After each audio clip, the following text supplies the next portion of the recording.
दीपक रंजन जी जो समाजवादी पार्टी के spokes person है, वो भी इस चर्चा में हमारे साथ शामिल हो रहे हैं। हम शुरुआत करेंगे आज समाजवादी पार्टी से। दीपक रंजन जी, सीधा सा सवाल ये है कि जब मुख्यमंत्री पहले ही कह चुके थे कि सदन में सूखा और बाढ़ जैसे गंभीर मुद्दों पर चर्चा होनी है, तो ऐसे में मणिपुर को लेकर के जिस तरीके का हंगामा किया गया वो कितना जायज लगता है? देखिए महाराज जी, सबसे पहले तो इन्होंने मानसून सत्र सिर्फ 4 दिन का लेकर करके आई।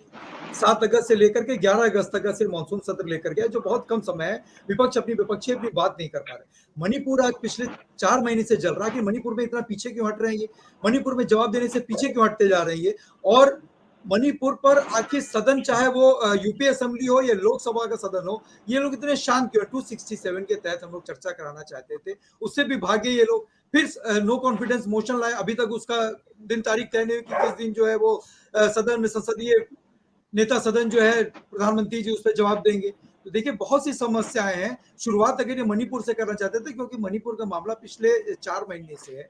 और देखिए कानून व्यवस्था पूरी तरीके से ध्वस्त हुई। कानून व्यवस्था में आपने देखा होगा कि गोरखपुर जो मुख्यमंत्री जी का संसदीय क्षेत्र भी रहा है, आज विधानसभा क्षेत्र भी है, और वहीं से चुन करके विधायक और उत्तर प्रदेश के मुख्यमंत्री। लेकिन किस तरीके से एबीवीपी के कार्यकर्ता, इनके खुद के विंग के कार्यकर्ता लोग विश्वविद्यालय में गोरखपुर के कुलपति और कुल सचिव को किस तरीके से जूतों से, लातों से, बूटों से मारने का काम कर रहे हैं। और उसके बाद अगले दिन जब ये जेल से छूट करके आ रहे हैं, तो वहां के कर्मचारी और टीचर किस तरीके से उनकी आवभगत कर रहे हैं, उनको ऊपर माला पहनाने का काम कर रहे हैं, उनको मिठाई खिलाने का काम कर रहे हैं। तो ये सब बड़े ज्वलंत मुद्दे हैं। और आपने देखा होगा कि सांड गाय किस तरीके से जो है रोडों पे उनकी कोई व्यवस्था नहीं है कि उनको गौशाला में या कहीं पर उनको जो है रखा जाए। आज किस तरीके से सांडों के, अभी आपने देखा होगा, सुना भी होगा, अभी 4-6 दिन पहले ही जो है बाइक सवार आदमी जो है सांड की चपेट में आकर के उसने अपनी जान गंवाई। और सूखा, देखिए कहीं पर तो ऐसी बारिश हुई है, लेकिन उत्तर प्रदेश में करीब 40-45 जिले ऐसे हैं जो पूरी तरीके से सूखाग्रस्त है। तो आज सूखाग्रस्त के लिए इन्होंने क्या काम किया? भाई मणिपुर से अगर शुरुआत करना चाहती है विपक्ष, इंडिया अलायंस, तो आखिर पीछे क्यों हट रहे हैं उस पर बात करने से? मणिपुर में क्या मणिपुर इनके देश का हिस्सा नहीं है? हम तो मणिपुर को अपने देश का हिस्सा मानते हैं। मणिपुर में इनकी सरकार भी है। मणिपुर में इन्होंने क्या एक्शन लिया? और मणिपुर में अगर इन्होंने एक्शन लिया होता ना मानस जी, तो उसका पुनरावृत्ति ना हरियाणा में होती, ना आपके गोरखपुर में होती, ना आपके बरेली में होती। बरेली में जो एक प्रभाकर चौधरी, जो ईमानदार अधिकारी है, पूरे हिंदुस्तान में आप उसके ईमानदारी की मिसाल दे सकते हैं। जब लॉ एंड ऑर्डर को कंट्रोल करने के लिए उन्होंने मजबूत ठोस कदम उठाया, तो उनको वहां से हटा दिया गया। ये कैसी सरकार चल रही है मानस भाई उत्तर प्रदेश में? यही तो कह रहे दीपक रंजन जी, जब इतने सारे मुद्दे थे तो फिर खाली मणिपुर को फोकस क्यों किया? नहीं मानस जी, देखिए आपके लिए खाली होगा, हमारे लिए ये माताएं और बहनें और बहन बेटियों का सम्मान है। नहीं ये सिर्फ नहीं मानस, देखिए मैं आपकी बात पे टोकना चाहूंगा, ये सिर्फ खाली मुद्दा नहीं है। हम आप इसको खाली मुद्दा कह सकते, टाल सकते हैं इसको? ये खाली मुद्दा है। आज के इतिहास में आपने कभी इस तरीके से होकर के बहन बेटियों को सड़कों में चलते, और कर्फ्यू लगातार लगा हुआ है, आपने कभी सुना, कभी देखा होगा वहां पर कि जो है वो सोफिस्टिकेटेड वेपन्स वहां पे थानों से लूट लिए गए? कभी ये छोटा मोटा मुद्दा नहीं, खाली मुद्दे नहीं है मानस भाई। आप शुरुआत क्यों नहीं करो? आप क्यों भाग रहे हो मणिपुर के मुद्दे से? आप मणिपुर पर चर्चा करिए। मणिपुर में आपके मुख्यमंत्री अभी भी उसी तरीके से विराजमान है। डीजीपी के खिलाफ आपने क्या कार्रवाई किया? सिर्फ दीपक रंजन जी, जो सवाल, जो मुद्दा जयप्रकाश जी उठा रहे हैं, तमाम आंकड़े पेश कर रहे हैं, गंभीर मुद्दा है। मुख्यमंत्री भी चाहते हैं कि सूखे और बाढ़ पर चर्चा हो। जयप्रकाश जी ने देखिए कितने सारे डाटा उन्होंने दिए, तमाम जानकारियां दी। तो इसका लाभ लेकर के बजाय हंगामा करने के, ये आंकड़े पटल पर रखिए सरकार के सामने और पूछिए उनसे। दीपक रंजन जी,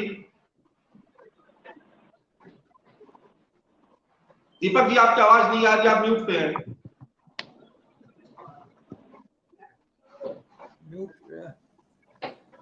देखिए मानस जी, विपक्ष और इंडिया अलायंस जो है वो कोई गतिरोध नहीं पैदा करना चाहते। गतिरोध सत्ता पक्ष लोग पैदा करना चाहते। स्वास्थ्य, शिक्षा, रोजगार, महंगाई, ये हमारे अहम मुद्दे हैं। और हमारा हमारे भाई जो अभी बता रहे थे कि अगर हमारे समाजवादी पार्टी का एक विधायक या कांग्रेस का कोई विधायक या बसपा का कोई विधायक या विपक्षी पार्टी का आरएलडी का कोई विधायक अगर गले में टमाटर लगा करके पहन करके चला गया तो उनको क्या दिक्कत हो गई? यहाँ क्या स्मृति ईरानी जी जो है यहाँ पर क्या किचन में बैठ करके खाना बना रही है? क्या ये सिलेंडर लेकर के क्या किचन में खाना बना रही है कि मीडिया को उन्होंने भगा दिया था कि वहां से मीडिया के कवरेज से इनको इतनी दिक्कत हो गई है कि अगर मीडिया वहां पे आकर के अगर महंगाई के मुद्दे को टमाटर भाई आप सुनने के लिए तैयार नहीं है, सत्ता पक्ष सुन नहीं रहा है। इनके लिए बस मैं इतना ही कहना चाहूंगा कि इनकी आंखों में सत्ता का असर दिख रहा है, लगी या किधर और ये किधर देख रहे हैं। अरे मणिपुर का हम क्यों नहीं बात करें हम, जब परिवार में, घर में, नातेदारी में, रिश्तेदारी में, क्योंकि आज की तारीख में सोशल युग का जमाना है, कोई ऐसा नहीं है कि जिसने उस फुटेजेस को ना देखा हो, मणिपुर के बारे में लोग ना जानते हो। जब वो हम लोग से सवाल पूछते हैं, मानस भाई आपसे भी सवाल पूछते हैं, क्या आप जवाब दे पाते हैं उनको? ये जवाब देने के लिए तैयार हैं? इनकी सांसद जो है जब उनसे खिलाड़ी बेटियों के लिए सवाल पूछा जाता है इनके सांसद को लेकर के, तो ये वहां से दौड़ते हुए भागती हैं और सदन में जो है ये ईडी सीबीआई का खौफ और डर दिखाती हैं। इस तरीके से विपक्षों को दबाने का काम करेंगे लोग। अरे हम तो स्वास्थ्य, शिक्षा, रोजगार, महंगाई, सूखा, पहाड़, हर चीज में हम बात करना चाहते हैं। आप शुरुआत मणिपुर से क्यों नहीं कर रहे हो? आप मणिपुर का चैप्टर आप खत्म करो, उसके बाद हमसे, क्योंकि मणिपुर से पूरा दिल दहलाने वाली घटना ही है मानस भाई आज तक। क्योंकि टमाटर का रेट फ्लक्चुएट होता है, ये कहेंगे टमाटर का रेट फ्लक्चुएट होता था, चलिए ठीक है। मणिपुर में हम इनसे पूछना चाहते हैं, मणिपुर में उन्होंने एक्शन लिया क्या? मुख्यमंत्री को उन्होंने बर्खास्त किया क्या? कोई कार्रवाई की उन्होंने वहां पे? आज भी लॉ एंड ऑर्डर पूरी तरीके से ध्वस्त है वहां पे।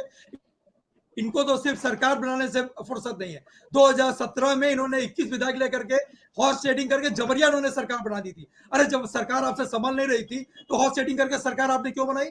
मानस भाई आप भी जानते होंगे कि मणिपुर में 2017 में जब एन बीरेन सिंह मुख्यमंत्री बने थे तो इनके 60 में सिर्फ 21 विधायक चुन करके आए थे। इनको सरकार बनाने की इतनी जल्दी थी, सरकार चला पाए ना चला पाए, लॉ एंड ऑर्डर मेंटेन कर पाए वहां ना मेंटेन कर पाए। लेकिन जो है अच्छा प्रधानमंत्री जी अब तक मणिपुर पे क्यों नहीं बोले? प्रधानमंत्री भी तो देश के प्रधानमंत्री है, वो भारतीय जनता पार्टी के प्रधानमंत्री होने से पहले देश के प्रधानमंत्री। बोलते भी है तो सदन के बाहर बोलते हैं वो, और बोलते भी तो it was too little and too late. 36 second का भाषण देते हैं ये मणिपुर के लिए, उसके बाद ये अपनी रैलियों में लग जाते हैं। आप बताइए कहाँ का न्याय है ये?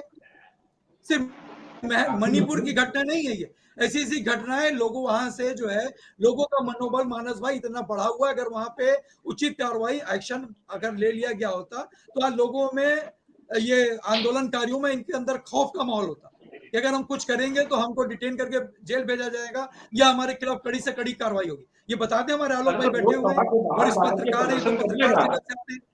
दीपक रंजन जी, लोकसभा के बाहर जाके प्रदर्शन करिए। उत्तर प्रदेश की विधानसभा का समय तो खराब हो रहा है, उसमें जहां पर चर्चा होनी है बाढ़ और सूखे की, आपके पास तो ताकत है, इतने विधायक के आपके पास, लोकसभा जाके देखिए मानस भाई, देखिए मानस भाई, अगर मणिपुर जलने से नहीं बचेगा तो उत्तर प्रदेश में भी समय नहीं लगेगा, क्योंकि वो भी हिंदुस्तान का एक हिस्सा है और बर्मा से सटा हुआ राज्य है वो।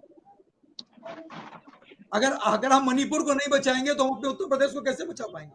क्या उत्तर प्रदेश जलने में समय लगेगा? आप बताइए। लेकिन उत्तर प्रदेश के किसानों को भी बचाना है। राष्ट्रीय लोकदल हमारे साथ जुड़े हुए लगातार। राष्ट्रीय लोकदल तो किसानों की पार्टी, जयप्रकाश जी ने जो आंकड़े पेश किए, वो आंकड़े हैरत में डालते हैं।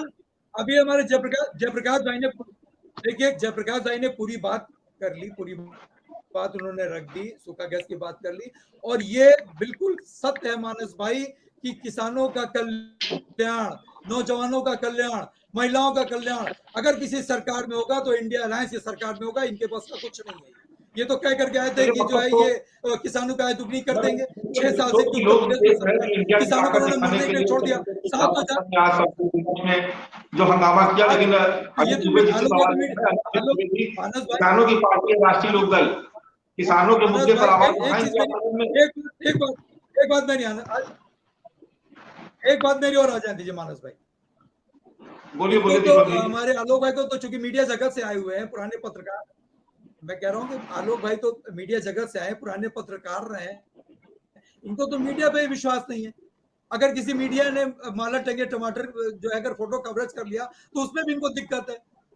अरे आप जवाब दो ना, महंगाई पे कंट्रोल करो, क्यों नहीं कर पा रहे हो आप कंट्रोल? आप सुझाव मांग रहे हो, हम सुझाव देते हैं कि एन बीरेन सिंह को आप, जो मणिपुर के मुख्यमंत्री, आप उनको तत्काल बर्खास्त करो। लो मेरा सुझाव मानो, मेरा सुझाव, देखिए उसके दीपक बाद Ranjan law and order ji, maintain होगा मणिपुर में। दीपक रंजन जी, आज के जो नेता जी हैं, आज की जो सियासी दल है, वो इतने चतुर और चालाक हो चुके हैं कि उनको पता है कि मीडिया के साथ कैसे खेलना है, और उसमें मीडिया के तमाम साथी भी पॉलिटिकल पार्टियों में चूंकि पहुंच चुके हैं, तो वो बता भी देते हैं कि किस तरह से आपको करना है, कैसे आपको एक्ट करना है कि वो मीडिया में या तो विजुअलाइज हो इस तरीके ताकि वो खबर बन जाए, या तथ्य ऐसे हो कि वो खबर बन मानस जाए। भाई, तो अब तो पॉलिटिकल पार्टी के लोग बहुत समझदार हो गए हैं। मानस भाई देखिए, मीडिया लोकतंत्र का एक बहुत मजबूत स्तंभ है, ना उसको कोई हिला सकता है, ना उसको कोई डिगा सकता है। और आपसे कौन खेल सकता है? आपसे कौन खेल सकता है? मीडिया के लोगों से कोई खेल सकता है? हम लोग तो, फिर हम समाजवादी लोग तो नहीं खेल सकते। जो हम करेंगे वही आप दिखाएंगे, बिना हमारे कुछ किया क्या आप दिखा देंगे? क्या उस टमाटर जो आजकल लाल सभी था उसको आप पॉलिटिकल क्या रंग पार्टी करके के काला जो दिखा बड़े देंगे? नेता हैं ना, दीपक रंजन जी, आजकल जितने भी सियासी दल हैं, उन सबके जो बड़े नेता है, सबके पास मीडिया से बुलाए हुए तमाम सारे सलाहकार हैं।